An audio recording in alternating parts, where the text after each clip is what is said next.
bonsoir, bienvenue à cette édition du journal sur la télévision. Voici tout de suite le sommaire, le crash du Fokker 50 de la compagnie africaine d'aviation survenu à Goma. On en parle encore. Le pouvoir central a mis sur pied une commission d'enquête qui séjourne déjà à Goma, et cela dans le but d'éclairer les causes réelles du crash.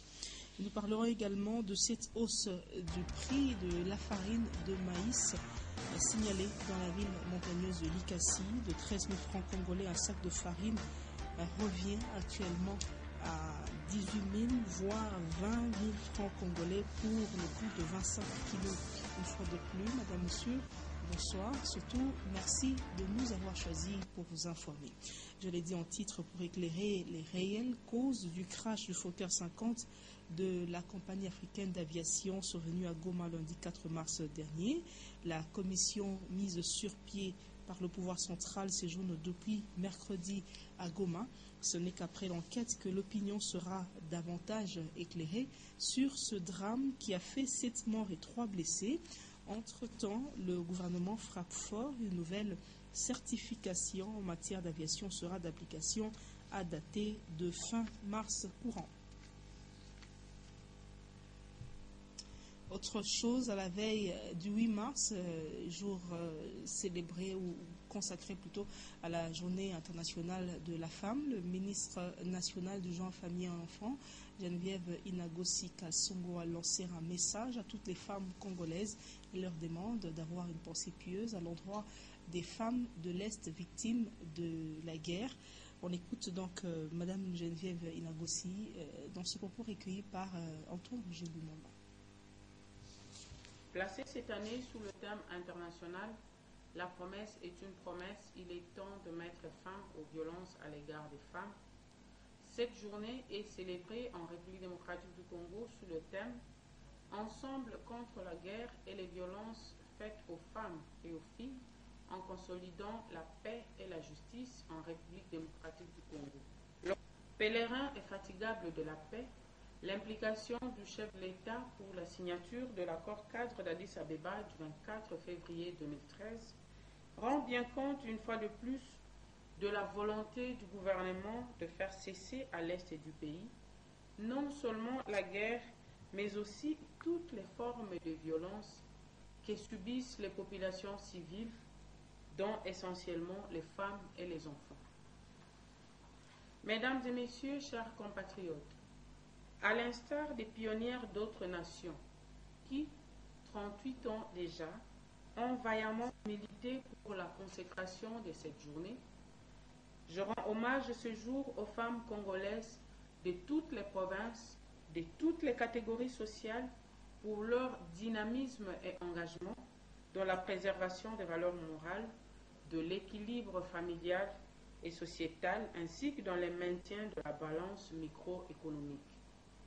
Je rends hommage aux femmes congolaises car, malgré les souffrances et les violences souvent endurées, ne cessent de s'impliquer dans la construction d'une paix durable. Ce sont elles qui ont maintenu des familles unies, même au sein des camps de déplacés, malgré la furie des envahisseurs.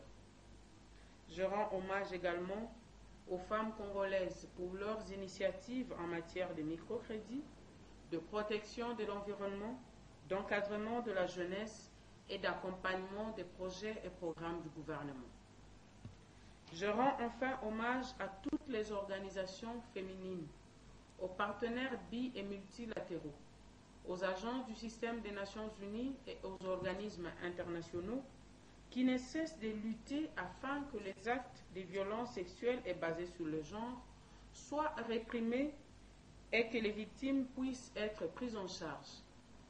J'invite ainsi toutes ces femmes, à l'occasion de l'édition 2013 de la Journée internationale de la femme, à réfléchir sur leurs conditions de vie et de travail et sur les stratégies de leur amélioration. On va rester sur ce chapitre pour dire qu'elles sont nombreuses, les femmes qui ne connaissent pas le thème national, alors que c'est vendredi que la journée leur dédiée sera célébrée. Le constat fait à ce jour est que non seulement les femmes rurales et même de milieux défavorisés ne sont pas informés du thème, mais également celle des villes. Les détails dans cet élément de reportage. Lubumbashi, plus précisément dans la périphérie et certains milieux reculés, grave était constaté que les femmes des milieux précités n'ont presque pas une idée sur les mesures prises pour le 8 mars 2013. Et même le thème national retenu pour compatir au malheur qui frappe les femmes de l'Est du Congo démocratique est méconnu. Même chose pour la série de séances de réflexion pour l'épanouissement de la femme prévue. Hii année hakuna défilé ya bamama juu ya nini?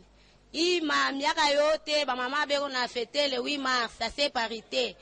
Donc ile shiku ya le 8 ile bamama beko la fois n'importe quoi muvile banayua bengine batenda banalewa banarudia kwa nyumba. Se leo na shituku baba na boba jokipe na mambo ya nyumba. C'est pourquoi barasema kutaka ma défilé minjo vile nirishikira thème jo mina sabu nalomba juu ya ministère ya genre et famille banze kupita wana kumafasha nsoko baninforme ko bantu wasema thème ya hii mwaka ya mois de la femme ni thème fulani comme ça sio tunakuwa informé njo saa mingi tu kunsoko wa television tunafataka ni bushiku. Hatuwezi shiku defile humu ile saa benzetu beko mumateso shi humu tukupaka na furaha. Afu kama shiku yene tufikiria shi benzetu bwa bata tusaidia kwa nabo muhimu magumu tuko nayo. Ifo tuanze puka shiku furahi waka jua tuyaione ile magumu benzetu beko napata. Sasa vile benzetu beko magumu ifo tunapartager shebo tele magumu tukwesha bote mkile kirio bote beko naria. Jusque là tuyue thème juu ya nini hakuna tashi kumoya besha kuorganizaka hapo munjanji. Banatuambia sasa leo hivi sasa hivi mwaka ni mois de la femme. Banatuambia sa thème ni hii tudiskite juu ya ile thème ya mois de la femme. Ndio pala tuyue na kuyua. Une situation qui démontre comment les institutions habilitées à sensibiliser les femmes n'ont pas été à la hauteur de leurs tâches en province. Ceci pour certains observateurs à dire qu'il ne sert à rien de donner un thème chaque année alors qu'on est incapable de les vulgariser aux concernés. Comme pour dire que c'est peut-être difficile de célébrer cette journée tout en se solidarisant avec les femmes de l'Est victimes directes de la guerre, telle que prévue par le ministère national. Autre chose, les agents de la brigade d'assainissement ont pris l'initiative de curer les caniveaux de certains quartiers de Lubumbashi, et cela dans le but d'épargner les louchois de contracter les maladies de Massal. Les ménagères déversent les eaux usées dans les caniveaux, ce qui ne facilite pas la tâche malheureusement aux agents qui évacuent la saleté. Et comme il leur avait promis, l'honorable Moïse Katumbi Chapwe vient d'ajouter un bus de transport supplémentaire aux 9 premiers qu'il avait offert à titre privé à l'université de Lubumbashi au cours du mois d'octobre dernier. Le 10e bus a été remis ce jeudi 7 mars au recteur intérimaire par M. Fulbert Simbi, le chargé du social de l'honorable Moïse Katumbi. Les détails dans ce reportage qui porte les signatures de Nono Landou et Stéphane Chissot. L'honorable Moïse Katumbi Chapwe n'a jamais oublié qu'il est de tous les temps le député le mieux élu de la province du Katanga et de la RDC à l'époque où le peuple lui attribuait le maillot jaune. C'est en vivant avec cette obligation de toujours répondre aux besoins de ses administrés qu'il n'a de cesse de multiplier des actions en leur faveur. Et en cette matière, les étudiants sont parmi les plus heureux de ses bénéficiaires car par 3 fois maintenant, en moins de 5 ans, il leur octroie à titre privé des grands bus neufs de transport. Au mois d'octobre 2012, il leur en offrait 9 en leur promettant un 10e qui ne devrait pas tarder d'arriver. 5 ans que j'avais remis, je crois, 6 bus ici à l'université de Lubumbashi. Un bus pour le professeur et 5 bus pour les étudiants. Et de temps en temps, quand je fais le tour, je crois que le bus ont fait leur temps. Quand vous voyez, c'est des épaves maintenant. Alors il fallait penser à la sécurité des étudiants, parce que l'avenir de notre pays, c'est vous. Et je me suis dit, en tant que votre ancien honorable député, je vais quand même acheter 10 bus pour l'université de Lubumbashi.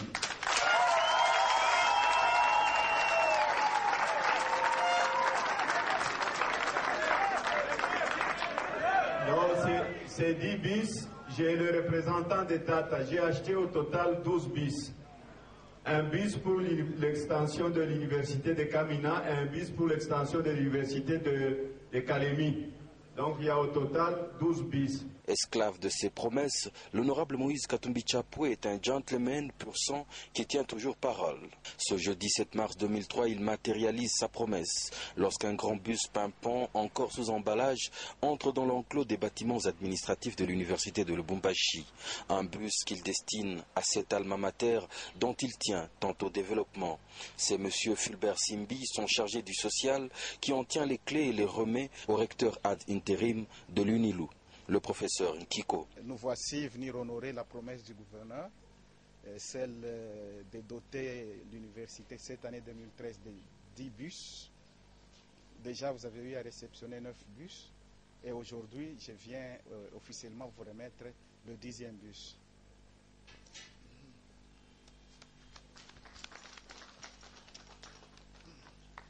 Vous direz à monsieur le gouverneur que nous sommes vraiment très très flattés. Que nous le savons toujours que c'est un homme de promesses. Il avait promis, il avait dit que c'était une promesse que le 10e bus était en route et le voici, il est chez nous.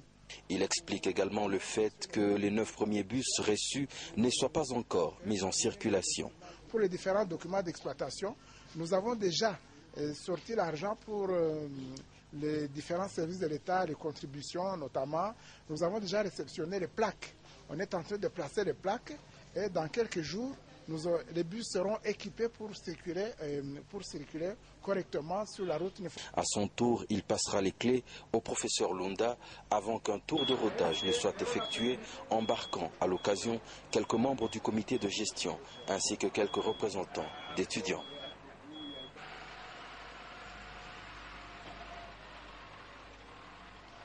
Et comme à Lubumbashi, une hausse du prix de maïs et de farine s'observe également sur le marché depuis quelques jours aussi à Likasi.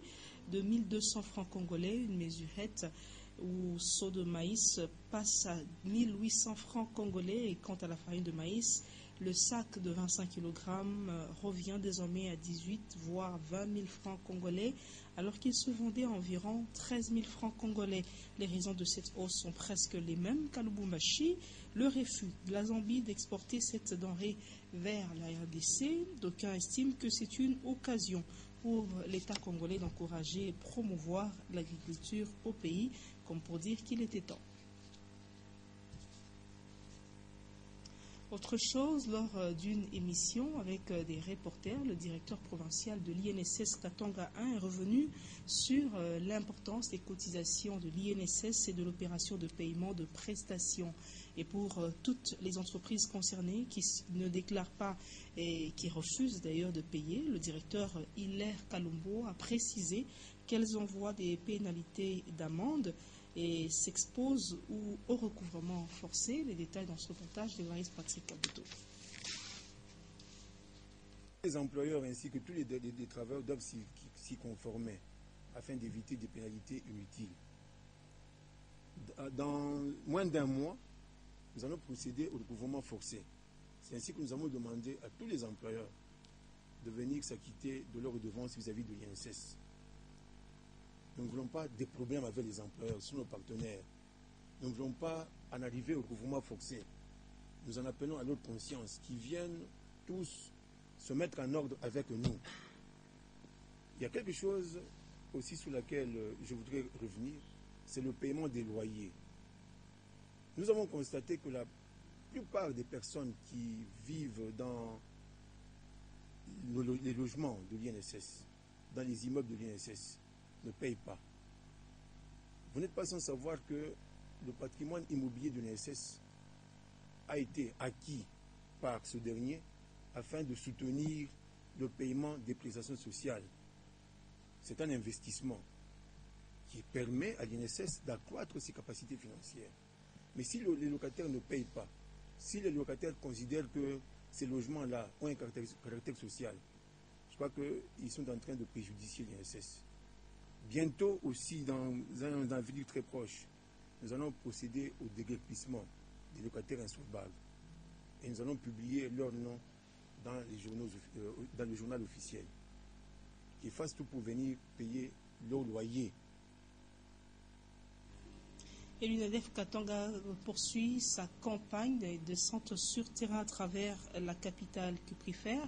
La sensibilisation des membres et la redynamisation des activités du parti étaient au centre des activités politiques le week-end dernier au sein de l'UNADEF. À cette occasion, des pagnes ont été distribuées aux femmes et des drapeaux installés dans quelques communes de la ville de Lubumbashi. Patrick Kaboto, reportage. Sous l'impulsion du président fédéral de l'UNADEF, les membres de l'Union nationale des démocrates fédéralistes ont initié bon nombre de manifestations pour ce mois de mars. Ce parti cher aux honorables Charles Mwando et Christian Mwando tient à l'éveil des compatriotes congolais et à l'éducation civique. Le week-end dernier, c'est d'abord le président Guy Mouléa qui reçoit, en présence des cadres et membres du parti, l'honorable Jackson Kayombo. Ce dernier n'a pas les mains bredouilles. Il ramène dans sa gibecière une centaine de pagnes destinées aux mamans. Des pagnes remis d'abord au leader provincial de l'UNADEF, Guy Mouléa, et au président de les remettre à Madame Georgette Kainda, responsable des mamans UNADEF, engagée à assurer la visibilité de l'UNADEF et à sauvegarder la grandeur de ce parti. Le président Guy Mouléa et ses collaborateurs entreprennent leur itinérance d'emplacement des drapeaux à travers la ville de Lubumbashi, le quartier Taba, la commune Kamalondo, la commune Kenya, l'avenue Kapenda vers Georges Arthur Forest et l'angle des avenues Roux et Lumumba se sont vus arborer des drapeaux tout neufs de l'UNADEF. Partout où il passe, Guy Mouléa remet des enveloppes d'encouragement aux gardiens et calendriers portant l'effigie de l'autorité morale, l'honorable Charles Mwando. Toujours pendant ce mois, de nouveaux comités seront installés, des sensibilisations et éducation civique s'en suivront, avant les adhésions massives prévues pour la fin du mois de mars. La semaine en cours est consacrée à la télévision pour enfants. De nos jours, ce média est très sollicité par les enfants. Cependant, les programmes télévisés ne favorisent pas toujours la bonne éducation de ces enfants. Plusieurs parents sont bien conscients de ce danger et suggèrent quelques stratégies pour que cet outil n'écarte pas les enfants de la bonne voie, c'est-à-dire de la bonne éducation. Léon Magloire Monga, reportage. Longueur des journées, après les cours, la plupart des enfants passent tout leur temps devant la télévision. La télévision, ce média le plus populaire qui présente deux faces, celle éducationnelle et évasive. Et certains parents sont d'avis que la télévision a toujours un côté positif pour l'instruction des enfants. Pour les enfants, la télévision n'est pas mauvaise comme telle. Il y a des films, souvent TJ, les films d'or qu'on achète souvent pour nos enfants. Il y a d'autres qui ne savent pas parler français à cause des Dora. Hein, ils vont apprendre comment bien s'en sortir. Mais sinon, pour les enfants, il serait mieux, c'est moi, le TJ, ça va, ok, c'est bien. Que d'autres films, vraiment, c'est pas bien pour les enfants. Face à tout ce que la télévision peut présenter comme danger pour l'épanouissement des gosses, certains parents pensent toujours aux stratégies pour mettre à l'abri les bambins face aux programmes télévisés susceptibles de les détourner du droit chemin. Souvent, moi, mes enfants, je ne les laisse pas à la télécommande, disons. Je mets pour les tissus, c'est tout, ils regardent, ça se limite par là. Hein. Non, moi, souvent, je me déplace avec mes enfants, pas avec eux à l'église. Si je me déplace, je ne les laisse pas. Hein. Je suis toujours avec eux à tout moment, à l'église. Dans tous les cas, de nos jours, la télévision reste un média dont les adultes comme les enfants ne peuvent pas se passer. Et la sélection des programmes s'avère impérieux et salutaire pour non seulement les plus petits, mais aussi les adultes.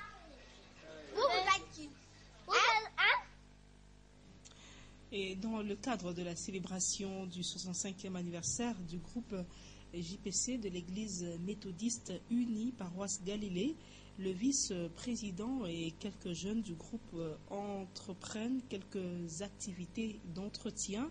Et ces jeunes étaient dans l'enceinte de Nyota Radio et Télévision où ils ont fait le désherbage suivi.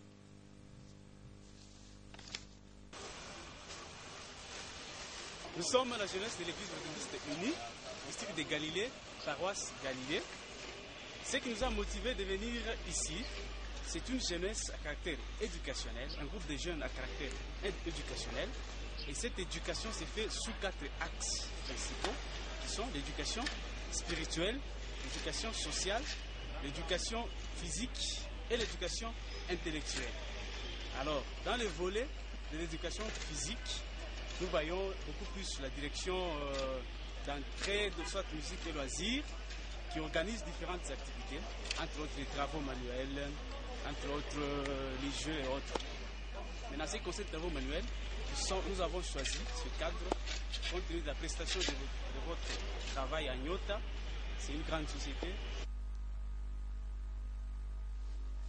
Et puis en sport, vous le savez, ce samedi, l'équipe des femmes travailleuses de Nyota Radio et Télévision croiseront les femmes travailleuses de Kyondo Télévision à Nyota. Les séances d'entraînement se poursuivent. Et suivez donc ces images. Nyota Télévision, c'est vrai, c'est un loisir, mais nous allons écraser les femmes de Kyondo parce que les femmes de Mwangaza Télévision, on savent quelque chose. On les a écrasées il y a de cela 4 ans et on va prouver que nous sommes toujours les meilleures femmes dans le monde des médias pour le loisir. Voilà tout, nous avons des grandes joueuses comme Patricia Nasma ou Kalinda Lukalu, donc des joueuses de la trempe de Lionel Messi, Andrés Iniesta, Puyol et pourquoi pas Cristiano Ronaldo. Merci, à très bientôt. Se passe très bien, vous voyez derrière moi l'ambiance, donc les filles de Kyondo n'ont qu'à bien se tenir parce que ça sera grave quoi. Et je suis sûre qu'il y en a quelques-unes qui ne vont pas faire correctement leur boulot après ce match. Donc elles ont qu'à bien se tenir. Nous on s'entraîne, c'est pour gagner. Voilà. On se prépare, on est conscient que tout le monde est derrière nous, surtout que Nyota c'est une grande chaîne. Il y a tous les téléspectateurs de Nyota qui seront là. Alors venez nombreux, venez pour soutenir avec des beaux chants, pour encourager vos joueuses. Là, nous avons la casquette des joueuses. Venez nous encourager pour la victoire. Je sais que nous allons gagner déjà. La victoire, ce sera 2-0. Merci.